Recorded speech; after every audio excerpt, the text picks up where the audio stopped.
তিনটে পরিষ্কার তেজপাতা নিন, তার ওপর কালো কালি দিয়ে 1176 এই সংখ্যাটি লিখুন। আপনারা জানেন এই সংখ্যা আপনার যে কোনো স্বপ্নকে পূরণ করতে সাহায্য করতে পারে।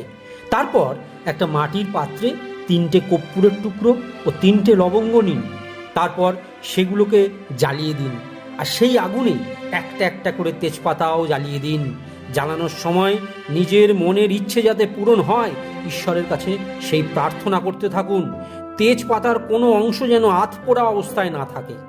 যেমন কেউ চাকুরির অফার লেটার পাচ্ছেন না, কেউ বিদেশ যাওয়ার ভিসা পাচ্ছেন না, কেউ বাড়ি ক্রয় করতে পাচ্ছেন না, কেউ ব্যবসায় বৃদ্ধি বা পর্যাপ্ত লাভ করতে পাচ্ছেন না, কেউ প্রেমে সফলতা পাচ্ছেন না বা বিবাহ হচ্ছে না।